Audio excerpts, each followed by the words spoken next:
모든 것을 하나님의 영광을 위하여 하라. 고린도전서 10장의 내용을 전체적으로 봅니다.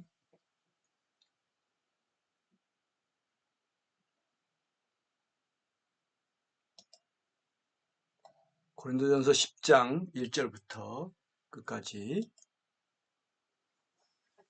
형제들아, 나는 너희가 알지 못하기를 원하지 아니하노니 우리 조상들이 다 구름 아래에 있고 바다 가운데로 지나며 모세에게 속하여 다 구름과 바다에서 세례를 받고 다 같은 신령한 음식을 먹으며 다 같은 신령한 음료를 마셨으니 그들을 따르는 신령한 반석으로부터 마셨음에 그 반석은 곧 그리스도라.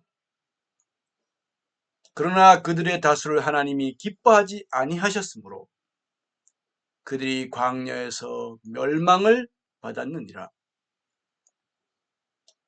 이러한 일은 우리의 본보기가 되어 우리로 하여금 그들이 악을 즐겨한 것 같이 즐겨하는 자가 되지 않게 하려 함이니 그들 가운데 어떤 사람들과 같이 너희는 우상 숭배하는 자가 되지 말라. 기록된 바 백성이 앉아서 먹고 마시며 일어나서 뛰논다 함과 같으니라. 그들 중에 어떤 사람들이 음행하다가 하루에 23,000명이 죽었나니 우리는 그들과 같이 음행하지 말자.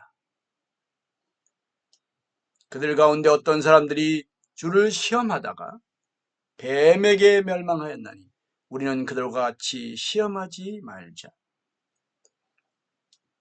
그들 가운데 어떤 사람들이 원망하다가 멸망시키는 자에게 멸망하였나니 너희는 그들과 같이 원망하지 말라. 그들에게 일어난 이런 본보기가 되고 또한 말세를 만난 우리를 깨우치기 위하여 기록되었느니라. 그런즉 선줄로 생각하는 자는 넘어질까 조심하라. 사람이 감당할 시험 밖에는 너에게 당한 것이 없나니 오직 하나님은 미쁘사 너희가 감당하지 못할 시험당함을 허락하지 아니하시고 시험당할 즈음에 또한 피할 길을 내사 너희로 능히 감당하게 하시느니라. 그런즉 내 사랑하는 자들아 우상 숭배하는 일을 피하라. 나는 지혜 있는 자들에게 말함과 같이 하노니 너희는 내가 이르는 말을 스스로 판단하라. 우리가 축복하는 바 축복의 자는 그리스도의 피에 참여함이 아니며 우리가 떼는 떡은 그리스도의 몸에 참여함이 아니냐. 떡이 하나여 많은 우리가 한 몸이니 이는 우리가 다 한 떡에 참여함이라. 육신을 따라 난 이스라엘을 보라. 제물을 먹는 자들이 제단에 참여하는 자들이 아니냐. 그런즉 내가 무엇을 말하느냐. 우상의 제물은 무엇이며 우상은 무엇이냐. 무릇 이방인이 제사하는 것은 귀신에게 하는 것이요 하나님께 제사하는 것이 아니니 나는 너희가 귀신과 교제하는 자가 되기를 원하지 아니하노라.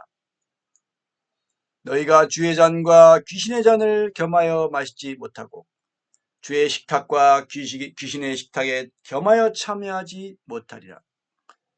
그러면 우리가 주를 노여워하시게 하겠느냐? 우리가 주보다 강한 자냐? 모든 것이 가하나 모든 것이 유익한 것이 아니요 모든 것이 가하나 모든 것이 덕을 세우는 것은 아니니 누구든지 자기의 유익을 구하지 말고 남의 유익을 구하라. 무릇 시장에서 파는 것은 양심을 위하여 묻지 말고 먹으라. 이는 땅과 거기 충만한 것이 주의 것입니다. 불신자 중 누가 너희를 청할 때에 너희가 가고자 하거든 너희 앞에 차려놓은 것은 무엇이든지 양심을 위하여 묻지 말고 먹으라. 누가 너에게 이것이 재물이라 말하거든 알게 한 자와 그 양심을 위하여 먹지 말라. 내가 말한 양심은 너희의 것이 아니요 남의 것이니 어찌하여 내 자유가 남의 양심으로 말미암아 판단을 받으리요. 만일 내가 감사함으로 참여하면 어찌하여 내가 감사하는 것에 대하여 비방을 받으리요. 그런즉 너희가 먹든지 마시든지 무엇을 하든지 다 하나님의 영광을 위하여 하라. 유대인에게나 헬라인에게나 하나님의 교회나 거치는 자가 되지 말고 나와 같이 모든 일에 모든 사람을 기쁘게 하여 자신의 유익을 구하지 아니하고 많은 사람의 유익을 구하여 그들로 구원을 받게 하라. 아멘.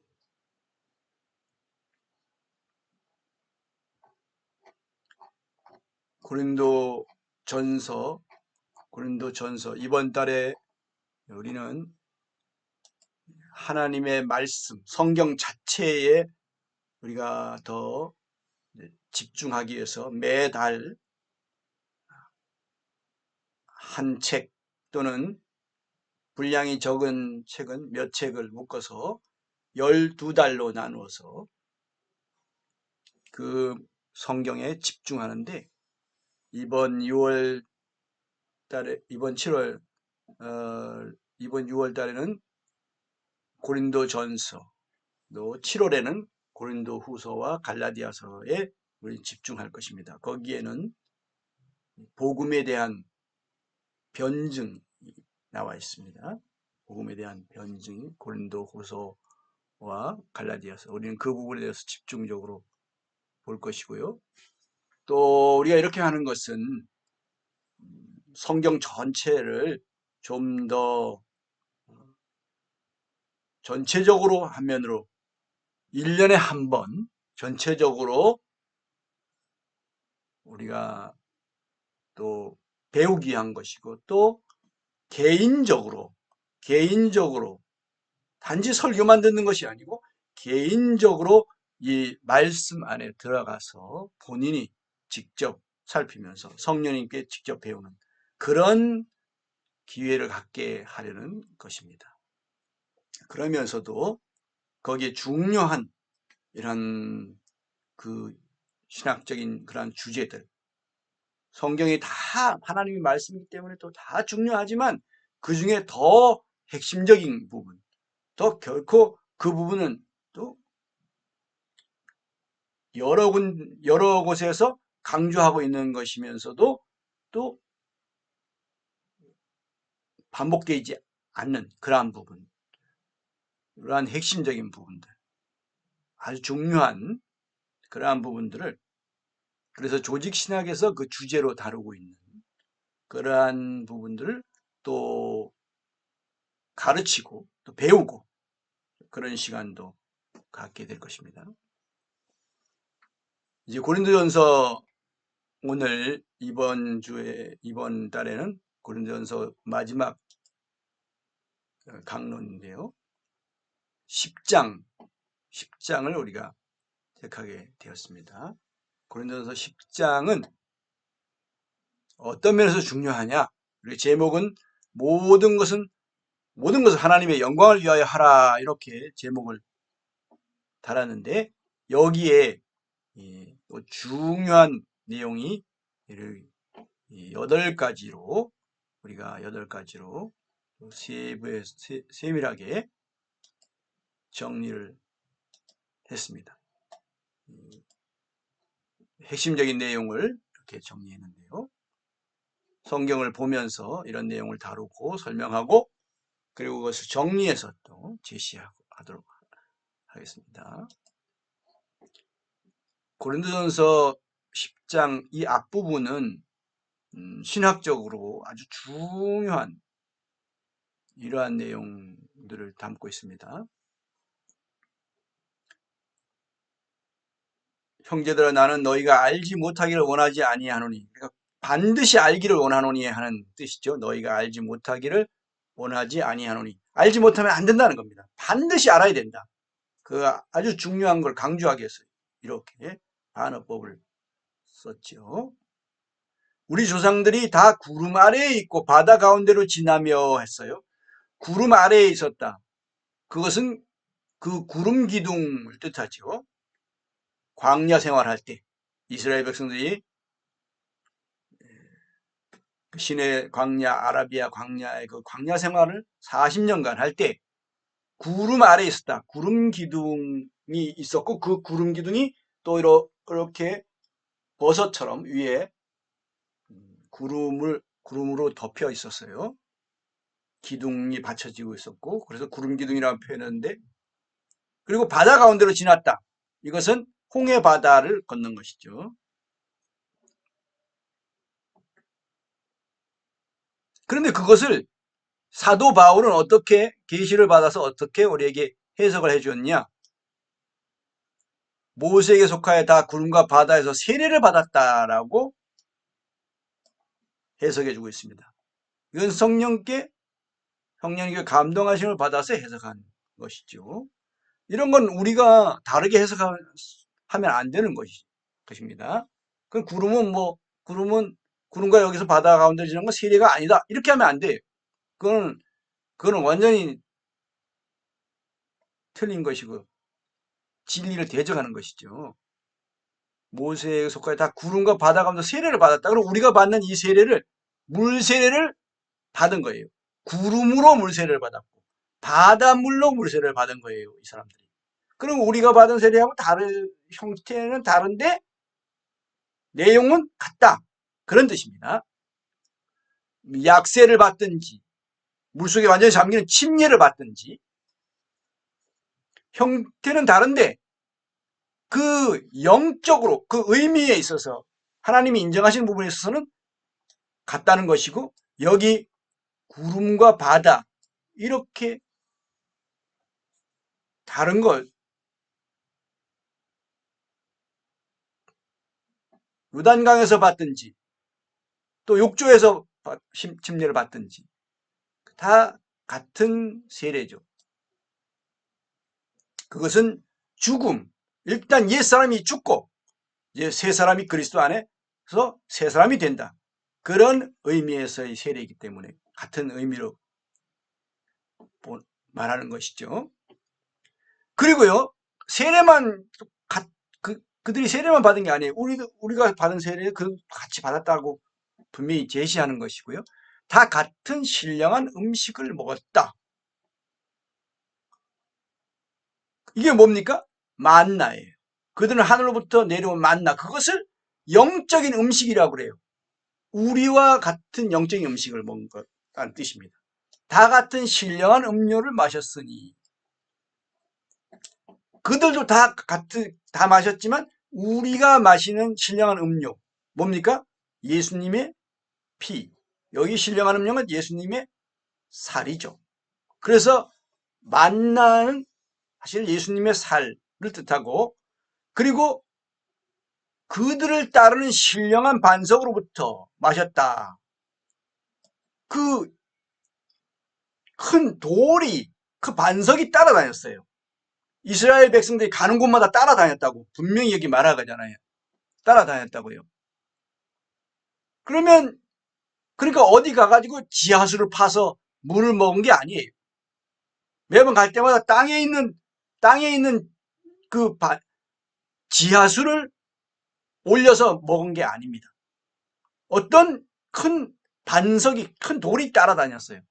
그런데 그 돌에서 어떻게 물이 계속 나오냐 말이에요. 그러니까 그게 사람의 상식으로 이성으로 이해할 수가 없는 일이고 초월적인 것이죠. 하나님이 능력으로 그렇게 해주신 거예요. 그럼 어떻게 돌이 따라다니냐? 어떤 사람들은 반석이 어떻게 따라다니냐? 반석은 이제 큰 돌을 가리키죠. 그런데 그럼 하늘로부터 어떻게 이슬이 내리는데 거기서 무슨 먹을 게 있느냐? 그게 말이 되냐? 그게 이슬이면 이슬이지. 이슬이 마른 다음에 보니까 거기에 음식이 있어서 그걸 갖다가 떡을 해 먹었다, 빵을 해 먹었다. 그게 말이 되냐 이거죠. 상식적으로 있을 수가 없죠. 그건 초자연적인 것이죠. 그럼 하나님이 특별히 주신 거예요. 만나도. 하늘로부터 내렸던 만나. 그리고 그 반석으로부터 나는 물도 계속 흘렀어요. 거기에 한 200만 명이나 되는 사람들과 그 짐승도 있었는데 다 마시고도 남을 정도로 계속 흘렀던 거예요. 그러니까 시냇물이 계속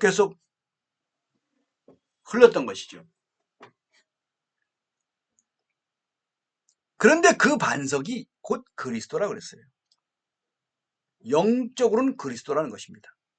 신령한 음식, 그 만나가 영적으로는 그리스도예요. 그 주님의 살, 그 물은 주님의 피. 그래서 그 반석으로부터 마셨기 때문에 그 반석은 그리스도. 그러니까 그리스도의 살과 피를 그들도 먹고 마셨다 이것입니다. 만나와 그 반석에서 나오는 생수를 마셨지만 그것은 곧 그리스도의 살과 피를 먹고 마신 우리와 같다. 그럼 우리는 뭐예요? 직접 주님의 살과 피를 먹고 마신 게 아니라 우리는 주님의 살을 뜻하는 빵, 떡을 먹는 것이고 또 주님의 피를 뜻하는 포도주를 우리는 마시잖아요. 그렇지만 곧 그리스도의 살과 피를 마시는 것이죠. 마찬가지로 영적으로 그런 것처럼 이 사람들도 영적인 음식과 영적인 음료를 먹고 마셨다.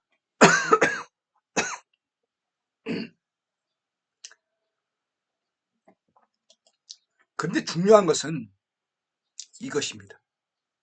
그러나 그들의 다수를 하나님이 기뻐하지 아니하셨으므로 그러나 그랬으니까 그들이 지금 오늘날로 보면 신자들, 예수님을 믿는 신자들, 그리고 성령을 받은 성도들하고 영적으로는 같은 하나님의 백성들이란 말입니다. 그것이 분명해져야 돼요. 우리 속에서. 어떤 사람들은 그 당시에 이스라엘 백성들하고 지금 우리가 다른 구원인 것처럼 그러는데 아니에요. 같은 구원입니다. 왜? 주님의 살과 주님의 피를 먹으면 마시면 우리가 영생을 가졌다라고 요한복음 6장에서 가르치잖아요. 그리고 주님의 살과 피를 계속 먹고 마심으로써 우리가 살아가야 되는 그런 면에서 그 광야 생활에서 그것을 하나님이 보여주셨어요. 그들에게. 그리고 세례를 받았고요. 그들은. 우리가 같은 세례를 받은 거예요. 사실은. 다른 세례가 아닙니다. 그 세례받은 침례를 받은 그 도구는 달랐을 뿐 그 의미는 그 가치는 같았다는 것입니다. 그 효력은. 그래서 똑같은 세례예요. 요단강에서 받았던 그 세례만 세례가 참된 세례가 아니고 욕조에서 받더라도 또 이 약세 정도라도 완전 침례가 아니더라도 그걸 인정해야 돼요. 어떤 사람들은 침례가 아니면 인정 안 하려고 그러는데 그러면 안 됩니다. 그러면 안 돼요. 그러면 그 구름 안에서 뭐 거기서 무슨 침례를 받습니까? 바다를 지나갈 때 바다가 다 갈라져서 지나갔지 바닷물 속에 들어갔다 나온 건 아니잖아요. 바닷물이 젖은 건 아니잖아요. 그런데도 세례라고 분명히 말합니다. 우리가 그렇게 성경을 해석해야 되고 예수님과 사도들의 그런 해석을 우리가 받아들이고 그러한 관점으로 구약 성경을 봐야 되는 것이지 나름대로 무슨 학문적으로 무슨 언어학적으로 해가지고 다른 의미로 가버리면 안 됩니다. 그리고 논문을 쓰기 위해서 학문적으로 그것을 다르게 해석하는 경우가 굉장히 많습니다. 박사 논문을 내야 되니까 뭔가 새로운 뭔가를 해야지 박사 논문이 된단 말이에요. 그러니까 뭔가 새로운 뭔가를 하려고 하다 보니까 예수님과 사도들이 해석했던 그것을 벗어나서 다른 해석을 해버리는 이런 일들이 너무 많이 일어나고 있습니다. 근래에 들어서. 여기 한 자유주의 신학이 현대신학, 자유주의 신학이 시작된 그때서부터 지금까지 심한데 최근에 요 20, 30년 사이에는 이런 일이 너무도 더 극심하게 일어나고 있습니다. 그런 거는 우리가 경계하지 않으면 잘못됩니다. 여기처럼 잘못된 일이 있습니다. 근데 그들의 다수를 하나님이 기뻐하지 않았다 했어요. 그들이 소수가 아니었어요. 상당히 많은 숫자였습니다. 근데 그 다수가 얼마인가요? 20세 이상 되었, 애굽에서, 이집트에서 나올 때, 출애굽 할 때, 20세가 넘은 사람들은요, 다 광야에서 다 죽었어요. 가나안 땅에 못 들어갔어요. 딱 두 사람 들어갔어요. 심지어 모세도 못 들어갔고요. 딱 두 사람 들어갔죠. 누굽니까? 여호수아와 갈렙. 그러면 나머지는 뭐예요? 20세 미만이었던 사람들이었습니다. 그러니까 그들이 40년 지났으니까 60세가 안 된 사람들이었고 60세 넘은 사람들은 여호수아와 갈렙 두 사람밖에 없었다 이것입니다. 심각하죠. 그런데 그 다수 중에서 또 상당수는 그 광야에 그렇게 요단강에 건너가기 전에 나이 들어서 이렇게 죽은 것이 아니고 바로 뱀을 보내거나 불이 내려서 그들을 죽이거나 땅이 꺼져서 그 안을 묻히거나 이런 어떤 심각한 심판을 받았죠.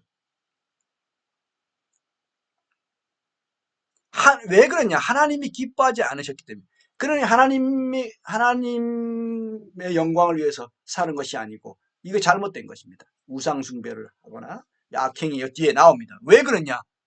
하나님이 그들을 선택하시고 예정하신 것인데 그들이 구원을 받은 것이잖아요. 영생을 얻은 것이에요. 그런데 사도 바울의 해석에 따르면 그렇습니다. 그런데 하나님이 그들이 광야에서 멸망을 받았대요. 그럼 하나님이 그들을 멸망시키시기 위해서 선택하시고 예정하셨나요? 아니지요. 하나님이 그럼 그들이 아예 세례도 받지 못하게 하시고 신령한 반석, 신령한 음식과 신령한 음료를 먹고 마시지 못하게 했어야죠. 그런데 멸망받을 사람들 왜 그렇게 그런 것을 구름과 바다 가운데로 지나면서 세례도 받게 하시고 신령한 영적인 음식과 영적인 음료를 마시고 그리스도로부터 나왔잖아요. 그리스도부터 나오는 주님의 살과 피를 먹고 마신 건데 왜 그렇게 하셨죠? 멸망하시기로 예정하셨다면 그렇게 아니잖아요. 그럼 구원하시기로 예정하신 거예요? 그래요. 믿는 자들을 구원하시기로 예정하신 거죠. 그리스도 안에서 구원하시기로 예정하신 거죠. 그런데 그들이 멸망을 받았다. 그럼 하나님이 능력이 없으셔서? 아니면 하나님이 변심을 하셔서? 그것도 아니에요. 변심하신 것도 아니에요. 그럼 하나님이 능력이 없어서? 그것도 아니에요. 그러면요. 하나님이 그들을 선택하시고 예정하셨지만 그들이 그 신앙을 버렸어요. 처음엔 그들이 믿었었잖아요. 모세가 한 말을 하나님의 그 말씀, 약속을 믿었었잖아요. 처음에는. 그래서 나중에는 그것을 뭡니까? 버렸어요. 그래서 그들이 결과적으로 뭐냐? 가나안 땅에 못 들어갔는데 가나안 땅은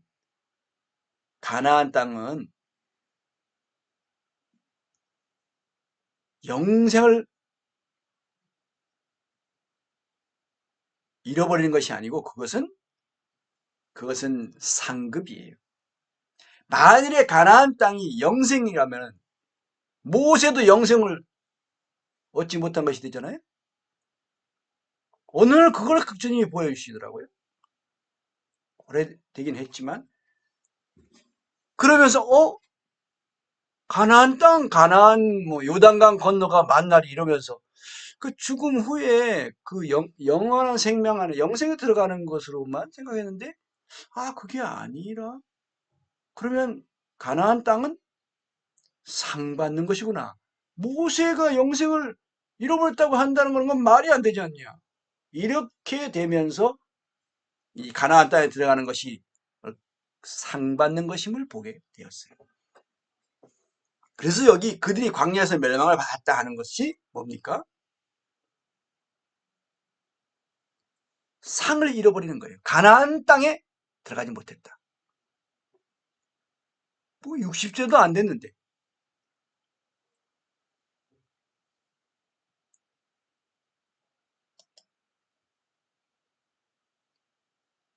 이러한 일은 우리의 본보기가 되어 우리로 하여금 그들이 악을 즐겨한 것 같이 즐겨하는 자가 되지 않게 하려 합니다. 본보기, 우리의 본보기로 기록하셨다는 거죠. 그러니까 광야 생활을 그냥 그 사람들이 그랬구나 이렇게 하고 지나가면 안 되고 반드시 본보기로 삼아서 우리가 알고 지나가야 된다. 우리에게 적용해야 된다. 이런 뜻이죠. 우리로 하여금 그들이 악을 즐겨한 같이 즐겨하는 자가 되지 않게 하려 함. 악을 즐겨하는 것 같이 즐겨하는 자가 되게 이런 목적이 있는 거예요. 성경을 기록해 주신 목적, 우리를 위해서, 우리의 유익을 위해서, 우리가 상받도록 하기 위해서. 7절. 그들 가운데 어떤 사람들과 같이 너희는 우상숭배하는 자가 되지 말라. 우상숭배 심각한 죄입니다. 우상숭배. 우상숭배, 우리는 성도들은 절대 우상숭배의 죄에 빠지지 않게 되나요? 아니요. 우상숭배에 빠지게 돼요. 우상숭배에 빠질 수 있어요. 그러지 않으면 이런 말씀을 할 필요가 없죠. 하나님이 우리를 지켜주시기 때문에 우리는 우상숭배에 빠지지 않는다. 이렇게 하면 안 돼요. 하나님이 우리를 지켜주시지만 그러나 우상숭배에 빠질 수가 있어요. 그럼 하나님이 능력이 없으시냐? 아니에요. 하나님이 우리를 지키시지만 우리가 믿음을 지켜야 하나님의 그 지키심 가운데를 적용받을 수가 있는 거예요. 그래서 사도 바울도 자기가 달려갈 길을 마치고 믿음을 지켰다라는 것을 그 인생, 그 사역에, 그 인생 마지막에 그렇게 증언하고 있죠. 굉장히 중요합니다. 믿음을 지켰다는 것. 히브리서 11장에 보면 그들이 계속 믿음의 길을 끝까지 걸었던 것을, 그래서 상을 받게 된 것을 히브리서 11장은 우리 제시해주고 있죠. 믿음을 지키는 것이 그만큼 중요합니다. 기록된 바 백성이 앉아서 먹고 마시며 일어나서 뛰논다 함과 같으니라. 우상숭배했다 이것입니다. 그 송아지 앞에서, 금송아지 앞에서 이렇게 했잖아요. 그들 중에 어떤 사람들이 음행하다가 음행하지 말자. 이 음행도 육체적으로 음행도 이건 큰 죄입니다. 그래서 다른 죄는 다 몸 밖에 있는데 이 음행은 몸 안에 죄를 짓는다는 거죠. 우리 직접적으로 죄를 짓는다. 죄가 우리 안으로 몸속으로 들어온다. 큰 죄입니다. 간통. 오늘날 세상은 이 간통을 죄로 여기지도 않을 뿐만 아니라 그냥 상대방에게 어느 피해를 줬다 이 정도만 하고 죄로 취급을 안 해요. 우리나라에서도. 그런데 이것은 하나님 나라에서는 이거는 심각한 죄입니다. 결코 간통죄를 지어서도 안 되고요. 또 마음으로도 간음을 행하면 안 됩니다. 다른 여자, 다른 남자를 배우자처럼 그렇게 마음에 품고 좋아하고 그렇게 흠모하고 이렇게 해서는 안 된다는 겁니다.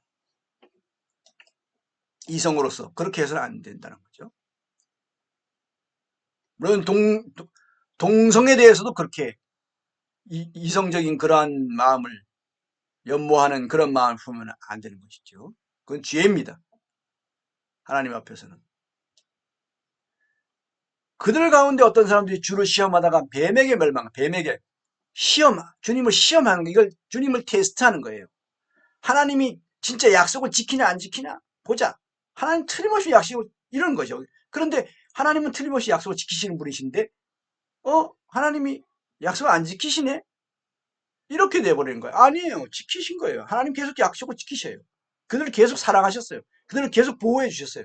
그런데 그들이 뭔가 먹을 것이 없다, 마실 물이 없다, 이러면서 하나님의 그 사랑, 그 약속을 의심해 버렸어요. 이게 시험한 거예요. 의심하는 거죠. 우리는 그들 같이 시험하지 말라. 하나님을 의심하지 말라. 그들 가운데 어떤 사람들이 원망하다가 멸망하는 자들에게 멸망하였나니 너희는 그들 같이 원망하지 말라. 의심도 하지 말고, 여기서 시험한다는 거죠. 그리고 우상숭배, 의심 시험하는 것. 그 다음에 원망하지 말라. 원망. 하나님 탓인 거예요. 이게 전부 다 하나님 탓이다. 하나님이 안 해주셨다. 하나님이 이렇게 하셨다. 그러면서 전부 다 하나님을 원망하는 거예요.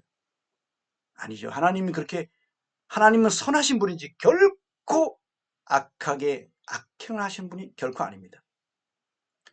그들에게 일어난 이런 본복이 말세를 만난 우리를 깨우치게 하여 기록됐다. 거울이라고 그랬는데 본복이라고 여기 말세를 만난, 지금 우리가 특별히 말세 중에 말세에 살고 있잖아요. 말세를 만난 우리를 깨우치기 위해서, 이제 깨우쳐져야 되는 거예요. 이런 말씀을 통해서 깨우쳤죠. 아, 이거 뭔가 이런 문제가 있는 것이구나. 이게 심각한 이런 문제가 발생될 수 있는 것이구나. 그럼 어떻게 해야 될까? 이렇게 깨우치는 겁니다. 그런즉 선지로 생각하는 자는 넘어질까 조심하라. 한번 선자 넘어질 수 있습니까? 없습니까? 있어요. 그러면 구원을 얻었어. 그런데 영생을 얻었어요. 멸망받을 수가 있다. 근데 그 멸망이 뭐냐? 가나안 땅에 들어가지 못하는 바로 가나안 땅에 들어간 상급을 잃어버린 거예요. 그렇게 될 수 있다는 겁니다. 무조건 성도들은 다 가나안 땅에 들어가는 거 아니다. 그것을 가르쳐주고 있어요. 이게 확실해져야 돼요. 성경을 다시 한번 살피면서 정말 그런가 안 그런가 보십시오. 지금도 따라가면서 보고 듣고 확인하고, 그리고 또 주님 앞에 기도하면서 다시 한번 확인해 보세요. 이거 아주 중요한 주제죠.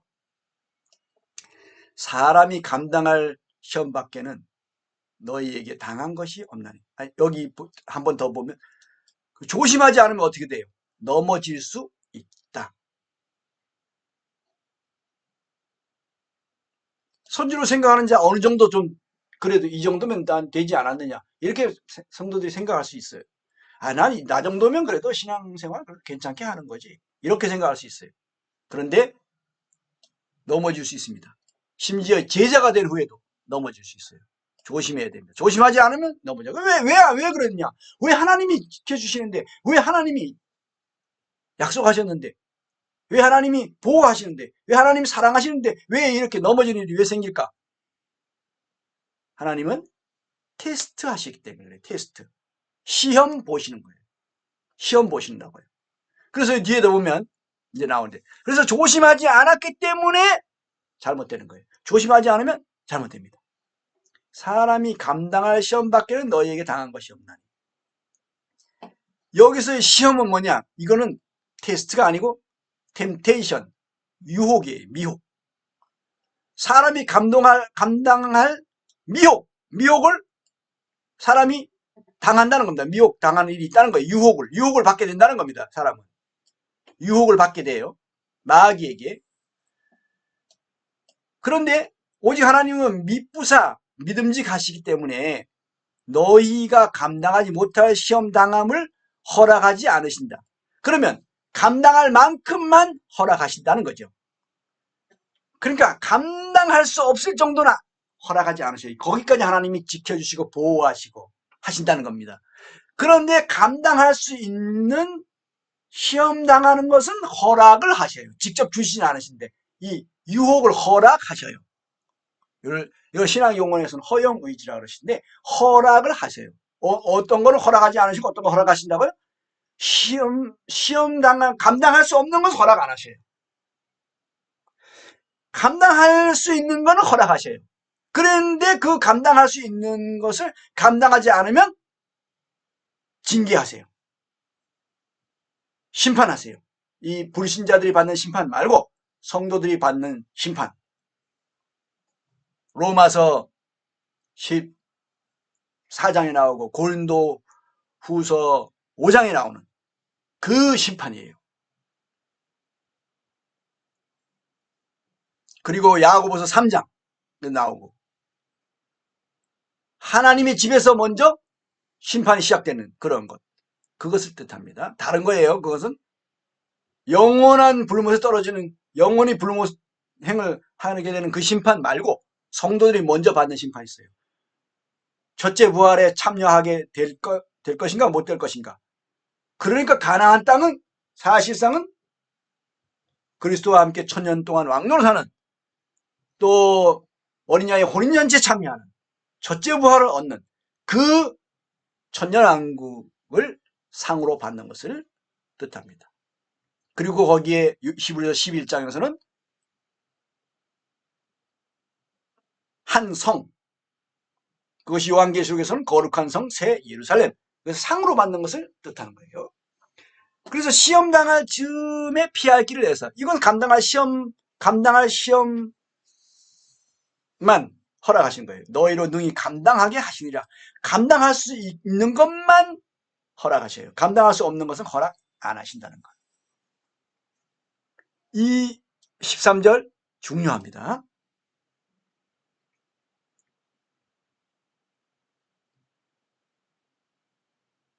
마치 감당할 수도 없는 시험을 허락하신 것처럼 생각하면 안 돼요. 14절 그런즉 내 사랑하는 자들아 우상 숭배하는 일을 피하라. 그럼 우상 숭배하는 일을 그냥 피하게 하시니까 뭐 우상 숭배 신경 쓰지 말고 그냥 알아서 그냥 다 하나님 다 해주신다 이겁니까? 아니에요. 우상 숭배하는 일을 우상 숭배가 이게 감당할 시험이에요. 그리고 그걸 피하는 거 우리가 책임감 있게 자기가 해야 돼요. 모든 우상 숭배를 다 피하게 해주신 게 아니라는 것을 우리가 알 수가 있어요. 내가 책임지고 피해야 됩니다. 그래서 우상 숭배하는 일을 피하라 이런 말씀이 있는 거예요. 그러면 그냥 다 알아서 하나님 다 해주신다 그러면 이런 말씀을 왜 해요? 우상 숭배하는 일을 피하라는 말 왜 해요? 할 필요가 없어요. 하나님이 허락을 안 하시는데 우상 숭배 아예 허락을 안 하시는데 왜 우상 숭배하는 일이 왜 생깁니까? 그런데 이런 말을 왜 합니까? 생기지도 않은 일을? 그건 틀린 거죠. 나는 지혜 있는 자들에게 말한 것 같이 하노니 너희는 내가 이런 말을 스스로 판단하라. 잘 생각하고 잘 분별해야 된다. 그런 말씀이죠. 우리가 축복하는 바 축복하지 않은 그리스도의 피에 참여함이 아니며 우리가 떼는 떡은 그리스도의 몸에 참여함이 아니냐. 그리스도의 피, 그리스도의 몸 여기에 참여하는 거예요. 이게 뭡니까? 주님의 만찬 예배. 만찬 예배에서 떡과 잔을 먹고 마시는 그것은 바로 그리스도의 피와 그리스도의 몸에 참여하는 것이다. 그러니까 그래서 우리는 주 1회 꼭 만찬 예배를 하려고 하고 그렇게 진행해가고 있습니다. 철저하게 제대로 하지 못하고 있지만 우리는 더 빠짐없이 매주 만찬 예배를 가지려고 합니다. 떡이 하나여 만은 우리가 한 몸이니 이는 우리가 다 한 떡에 참여합니다. 한 떡에 참여한다는 것은 떡을 한 개만 굽고 여러 개 굽지 않고 한 개 굽는 것은 우리가 한 몸인 것을 확인하고 또 말씀해 주시는 것이고 또 우리가 확인하는 것이고 그래서 분쟁해서는 안 되는 것이죠. 육신을 따라 난 이스라엘을 보라. 제물을 먹는 자들이 제단에 참여하는 자들이 아니냐. 그 제사장들 레위 지파의 그 제사장들이 바로 제단에 제물을 먹고 살았죠. 그런즉 내가 무엇을 말하냐. 우상의 제물은 무엇이며 우상은 무엇이냐. 사실은 한면으로 아무것도 아니지만은 거기다가 제사 지내는 그러나 이방인들이 하는 것은 의미가 있다는 겁니다. 귀신에게 제사하는 것이고 귀신의 상에 참여하는 것이고 그래서 귀신과 교제하는 것이라는 거예요. 그래서 하나님께 제사하는 것이 아니다. 나는 너희가 귀신과 교제하는 자가 되기를 원하지 아니하노라. 그러니까 제사상에 그 음식을 같이 나누어 먹는 것은 귀신과 교제하는 것이 된다. 그러면 주님의 상에 올려진 그 떡과 잔을 먹고 마신다는 것은 주님과 교제하는 것이다. 또 다른 성도들과 교제하는 것이다. 이런 그 사귐이 바로 거기에 있는 것을 우리가 볼 수가 있죠. 그것도 사귐이라는 거예요. 영적인 의미에서 그런 것이겠죠. 그런 것이죠. 그런데 그 영적 의미가 담긴 그러한 물질적인 떡과 포도주를 믿음으로 또 사랑으로 영적으로 영적 의미를 가지고 먹고 마셔야 되는 것이죠. 그러면 우리가 너희가 주의 상과 귀신의 잔을 겸하여 마시지 못하고 주의 식탁과 귀신의 식탁에 겸하여 참여하지 못하리라. 귀신. 그러면 이 귀신이 뭐냐? 이 육신의 우리가 물질적으로 조상들에게 제사 지낸다. 그럼 조상 귀신이 와서 와서 음식도 먹는다. 그리고 조상 귀신이 도와준다. 이런 식의 그런 신앙을 가지고 있잖아요. 그렇기 때문에 우리는 제사상, 이 조상에게 제사하는 그 제사상에 그 제사 음식을 우리는 먹지 않는 것입니다. 먹지 말아야 되는 것이죠. 무슨 선왕당에 제사하거나 또는 또 무슨 그 돼지머리 놓고 하거나 할 때 그 돼지머리 우리 그런 걸 먹지 않는 거예요. 선왕당 제사한 그 제사 음식도 우리는 안 먹는 거죠.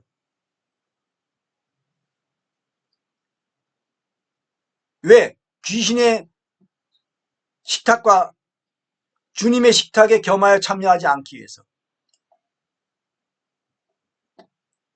조상신이든지 해, 달, 별 이런데 무슨 큰 나무라든가 이런 거 거기에 제사 지내고 하는 그 음식 우리는 안 먹는다는 겁니다. 그러면 우리가 주를 노여워하시겠느냐? 우리가 주보다 강한 자냐? 그러니까 주님보다 더 강한 자가 자기가 돼버리는 거죠. 거기에 참여한다는 것은 자기가 더 주님보다 더 강한 자라고 생각하는 거예요. 왜 그걸 먹지 말아요? 나는 먹을 수 있어. 이런 식으로. 그것은 주님을 노여워하시게 하는 거예요. 모든 것이 가하나 모든 것이 유익한 것이 아니오. 모든 것이 가하나 모든 것이 덕을 세우는 것이 아니니. 가능성은 있어요. 가능해요. 그러나 유익하지 않아. 그러면 하지 말아야 돼요. 가능해. 그러나 덕을 세우는 것이 아니다. 그러면 하지 말아야 돼요. 이것이 성숙한 사람의 태도입니다. 그러면 난 가능하다. 그래서 그냥 자기는 가능하다. 그런 믿음으로 행한다. 해서 그냥 해버린다. 다른 사람이 그로 실족한다. 그러면 안 되는 거죠. 그러면 그는 사랑으로 한 게 아니에요. 그 성숙한 태도가 아닙니다. 누구든지 자기의 유익을 구하지 말고 남의 유익을 구하라. 이기적인 사람이 되지 말고 이타적이 되라. 영적으로도. 다른 사람의 유익을 위해서 처신하고 행동하고 생각하고 말하고 그렇게 해야 된다는 겁니다. 이기심 끝났죠. 여기서 이기심이. 이기심을 버려야 돼요. 자기의 유익을 구하지 아니하고 이게 사랑이에요. 사랑의 길을 가면요. 이기적이 될 수가 없어요. 근데 어떤 사람들은 이기적이에요. 자기의 유익만 생각해. 다른 사람의 유익은 생각 안 해. 다른 사람이 무슨 피해를 보든지 상관없어. 그래서 내 가족 이렇게 여전히 이기적이에요. 그러면 그 사람은 영적으로 여전히 유치한 어린 사람인 거죠. 이타적이 되는 만큼 성장한 사람입니다. 성장한 사람은 이타적이 되고 있어요. 무릇 시장에서 파는 것은 양심을 위하여 묻지 말고 먹어라. 그러니까 그것이 제사 음식이든지 아니든지 시장에 나왔다. 그러면 그냥 그것은 그냥 먹어도 돼요. 그런데 누가 이거 제사 지내고 나오는 음식인데 이렇게 하면 그때서부터 그걸 안 먹어요. 왜? 그거는 저 사람이 귀신에 제사한 것도 저 사람 먹네? 이렇게 돼버리면 우리가 비난도 받고 그 사람이 신앙 가질 수 있는 기회를 잃어버리기 때문에 그래요. 뭐 별거 아니네 이렇게 돼버리는 거죠. 이는 땅과 거기 충만한 것이 주의 것입니다. 다 사실상 주님의 것이에요. 그 시장에 나와 있는 이런 것이 제사 음식 거기 제사했다 해도 그 자체가 그 더러워지는 건 아니다라는 것입니다. 중요한 것은 그것을 어떻게 생각하느냐, 어떻게 마음에 어떻게 품었냐에 따라서 달라진다는 거예요. 그 자체가 아니고. 그게 무슨 제사한다고 해서 그 음식 자체가 오염되고 더러워진 것이 아니라는 뜻입니다. 불신자 중 누가, 여기 불신자가 나오죠. 그 반대는 뭡니까? 신자예요. 불신자의 반대가 신자예요. 그래서 우리는 성도라는 표현을 쓸 뿐만 아니라 신자라는 표현을 씁니다. 불신자에 반대되는 뜻이라는 그런 의미에서 그래요. 성도는요, 성령을 받은 물이라는 뜻이어서 성도고요. 신자는 예수 그리스도 안으로 믿어서 예수 그리스도 안에 살고 있는 사람들, 이런 뜻이고, 불신자는 예수 그리스도 밖에 있는 사람들, 이런 뜻입니다. 예수님을 길과 진리와 생명으로 받아들이지 않아서 그 안으로 들어오지 않고 바깥에서 세상의 가치관으로 살아가고 있는 사람들, 세상의 세계관으로, 세상의 신앙으로, 세상의 신앙도 있어요, 그게. 그런데 하나님, 예수님을 기준으로 볼 때 그건 불신이죠.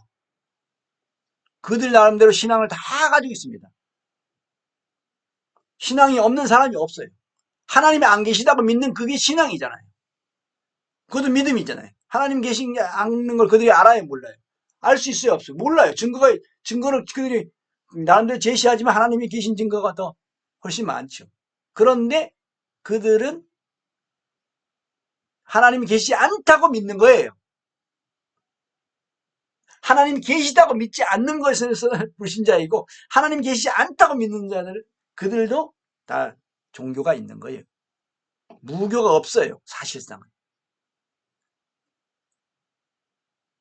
누가 너희를 청할 때, 불신자 중에 너희가 가고자 하거든, 너희 앞에 차려놓은 것은 뭐 제사 음식이냐 아니냐, 이거 묻지도 말고 그거 생각하지도 말고 그냥 먹으라는 겁니다. 묻지도 말아요. 왜 그걸 물어봐요? 물어볼 필요도 없다는 겁니다. 그냥 먹어요. 알면 먹지 말고, 모르면 그냥 먹는 거예요. 뭐 섞여 있는지 아닌지 그런 거. 그런데 누가 너희에게 이것이 재물이라 말하거든, 그때서부터 그걸 안 먹는 거예요. 알게 한 자와 그 양심을 위하여 먹지 말라. 알게 해준 사람은 그렇게 말할 때 벌써, 야, 이거 귀신, 이거 우상 제물인데, 우리가 이거 제사 음식인데 너 이거 먹냐? 너 그래도 되냐? 이렇게 하는 거거든요.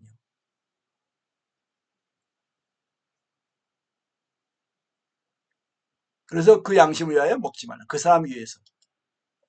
내가 말한 양심은 너희의 것이 아니요 남의 것이, 남의 양심을 위해서.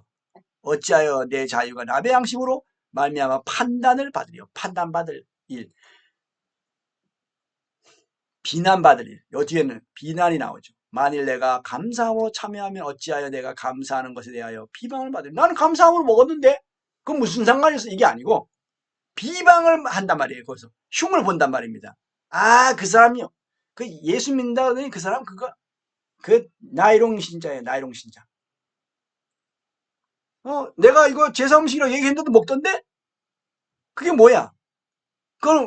그러면 그 주님의 상에 그 사람 참여한다더니 여기 귀신의 상에도 겸하여 참여하네? 그건 그 사람 그거 나이롱 신자야. 그건 그 사람 가짜야. 그건 형편없어. 그건 제대로 된 신자라고 할 수 없어. 이렇게 비방한단 말입니다. 그러게 왜 비방을 당해요? 판단받고 비방받는가? 이런 일을 하지 말라는 겁니다. 그런즉 너희가 먹든지 마시든지 무엇을 하든지 다 하나님의 영광을 위하여 하라. 이게 종교개혁 3대 강령이 루터가 강조했던 것이 오직 성경, 오직 은혜, 오직 믿음, 세 가지인데 거기에 칼빈이 두 가지를 더해서 오직 그리스도, 오직 하나님께 영광, 이렇게 더했거든요. 아주 귀합니다. 그 5가지가 다 아주 핵심적인 것이고, 그 타락한 그 카톨릭에 대해서 대항해서 아주 핵심적인 부분을 제시했는데, 그 중에 하나가 이제 하나님께 영광이에요. 다 하나님의 영광을 위하여 하라. 아주 중요한 것을 제시했습니다. 칼빈도 오직 그리스도, 교황이 아니고 마리아가 아니고 오직 그리스도, 유일한 중보자, 중요하죠. 그리고 사람이 대신 영광을 취해서는 안 된다. 오직 하나님께 영광을 돌리는 그러한 길을 가야 된다. 중요합니다. 그리고 우리는 여기에 오직 성령님을 놓치면 2000년 전에 예수님을 놓친 것 같아요. 오늘날 성령님을. 근데 성령님을 단지 능력을 행하는 분으로만 또 체험하는 사람들이 있는데, 그것은 너무 제한적입니다. 하나님 성령님은 인격적이시고요. 우리를 가르치고 진리 가운데로 인도하시고 또 열매 맺게 하시고 이기게 하시고 또 산상수훈 같은 높은 그러한 율법의 요구를 이루게 하시는 행할 능력을 주시는 그러한 분이시거든요. 성령님은요. 우리를 위해서 기도도 하시고요. 우리를 지켜주시고 우리를 인도하시고 성령 충만하게 하심으로 그런 모든 미혹들을 또 이기게 해주시는 그러한 분이에요. 성령 충만을 내가 또 책임지고 성령 충만을 받아야 돼요. 그렇기 때문에 자신의 영광을 위해서 아니라 하나님의 영광을 위하여. 이건 인생의 목적입니다. 나를 위해서가 아니에요. 가족을 위해서가 아니라. 그거는 아주 최소한이고 대부분은 전체적으로 하나님의 영광을 위해서 살아야 그것이 인생을 제대로 사는 것입니다. 인생의 목적이 그것입니다. 하나님 사람을 만드신 목적이 하나님의 영광을 위해서거든요. 유대인이나 헬라인이나 하나님의 교회나 거치는 자가 되지 말아라. 걸림돌이 되지 마라. 뭐 사람들에게 걸려 넘어지게 하는 그런 것이 되면 안 된다. 그럼 왜 그러냐? 그들이 그들로 구원을 받게 하기 위해서 나와 같이 모든 일에 모든 사람을 기쁘게 하여. 이것은 무슨 아부하거나 타협하는 것이 아닙니다. 우리가 할 수 없는 것은 하면 안 돼요. 해서는 안 되는 그런 것은 결코 타협하거나 양보해서는 안 됩니다. 절대 안 돼요. 그러나 할 수 있는 것, 할 수 있는 부분이 있어요. 그런 것들은 기꺼이 적극적으로 해야 돼요.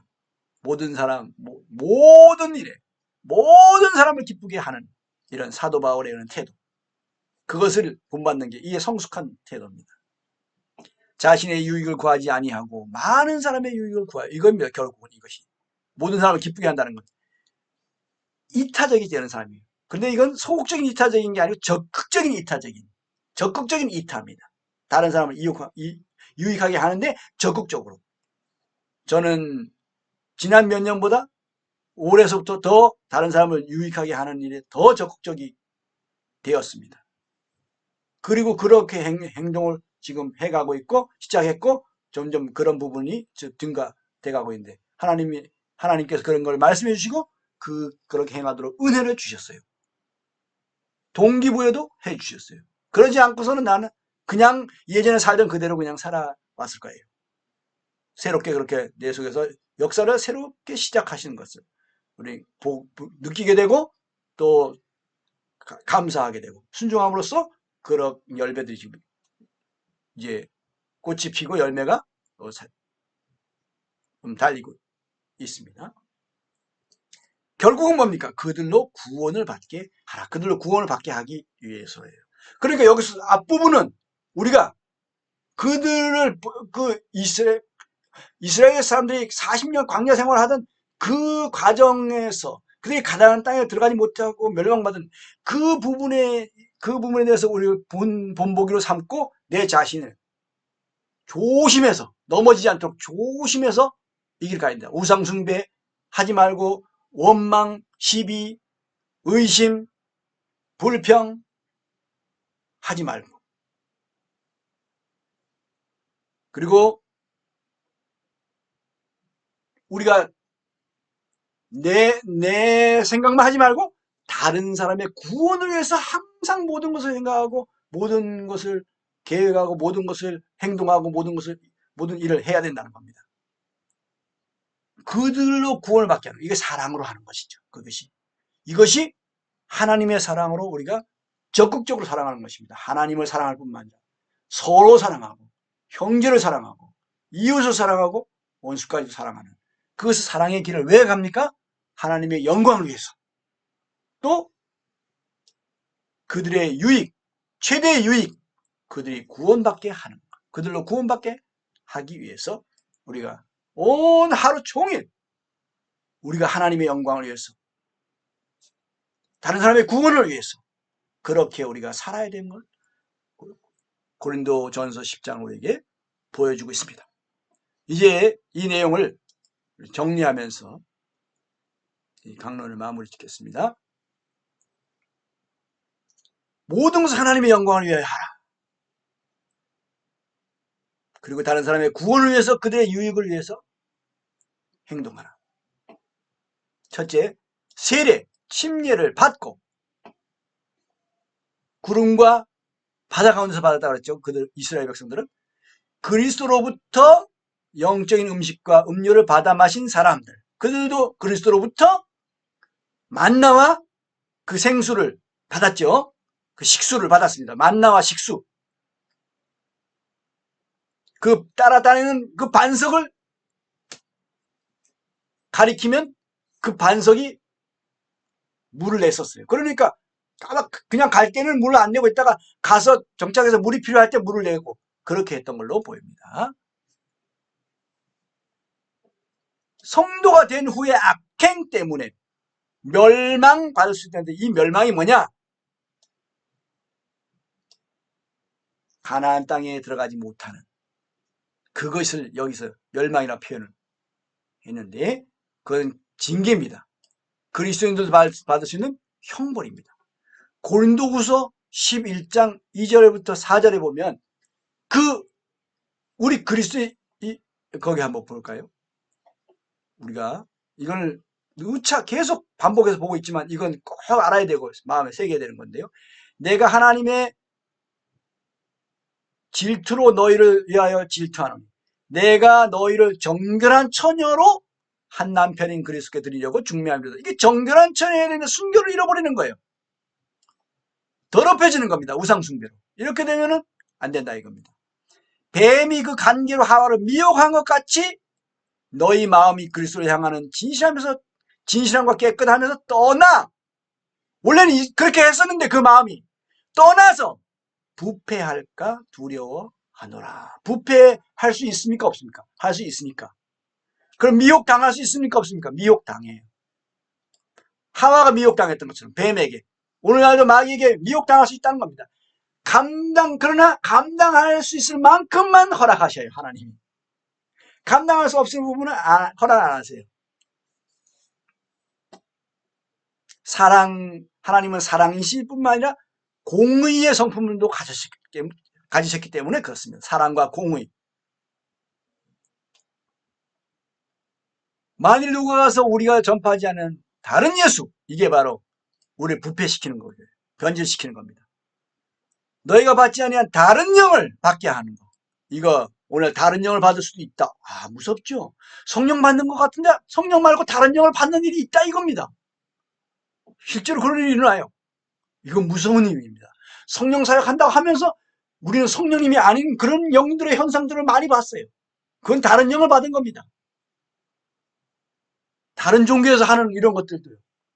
심지어 방언도 다른 종교에서 방언 상당히 많이 합니다. 무섭습니다. 정말 조심해야 돼요. 조심하지 않으면 당합니다. 다른 복음, 이거 뭐 심각합니다 지금. 기복신앙, 번영신학, 성공주의 이것뿐만 아니라 자유주의, 종교다원주의, 신비주의, 신사도운동, 뉴에이지 운동 이런 것들 이거 심각한 다른 복음입니다.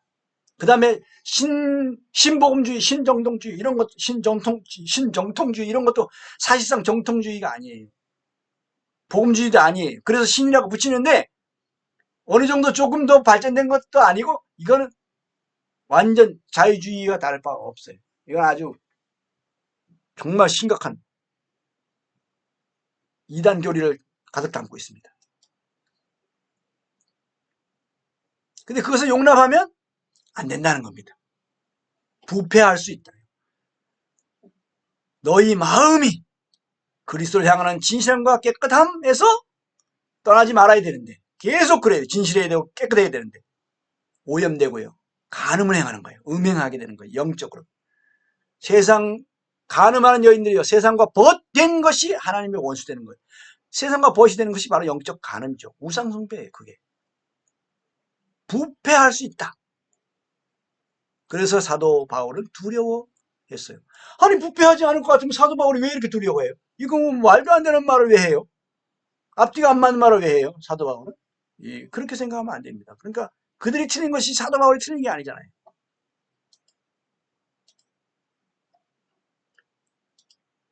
다시 우리가 내용으로 돌아가서 징계, 형벌을 받을 수가 있다. 큰 형벌입니다. 요한복음 15장 1절에서 8절도 보면 그 가지가 열매를 맺지 않으면은 뭡니까? 잘려서 밖에 버려져. 말라서 밖에 잘려서 버려지고 사람들이 그것을 가져다가 불에 던져 산다 그랬어요. 엄청난 형벌입니다. 이것은. 성경에 수많은 이런 경고의 말씀이 있어요. 근데 하나님이 그들을 선택하시고 예정하셨는데 그들이 왜 멸망을 하였나? 설명했죠. 그들이 왜 그렇게 큰 형벌을 받게 됐어요? 조심하지 않았어요. 믿음을 지키지 않았어요. 그래서 그런 거예요. 하나님을 노여워하시게 했어요. 하나님의 영광을 위해서 하지 않았어요. 그들은 하나님을 의심하고 하나님을 원망하고 불평하고 시비했어요. 하나님께 따졌어요. 결국 그들은 광야에서 엎드려졌죠. 그리고 가나안 땅을 밟지 못했어요. 모세도 한번 크게 실패했습니다. 그래서 가나안 땅에 들어갈 수가 없었던 거예요.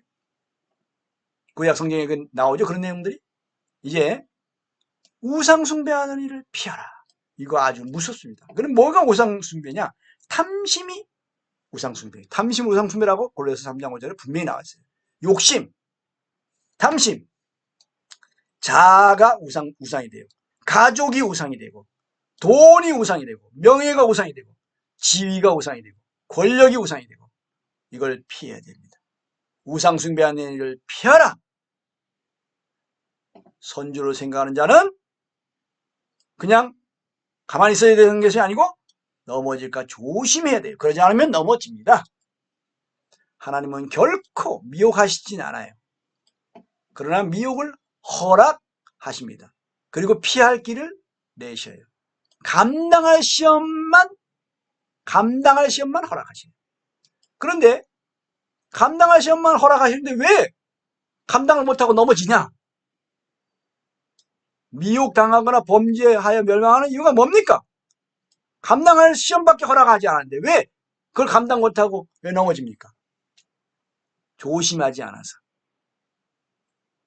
시험 보시고 하나님은 시험을 보시고 객관적으로 검증을 하셔요. 누가 보든지. 그리고 상벌을 결정하십니다. 상 주시고 벌 받는 거. 가나안 땅은요. 상 받는 거예요. 이기심을 버리고 이타적인 사람이 되라. 그래서 교훈하고 있죠.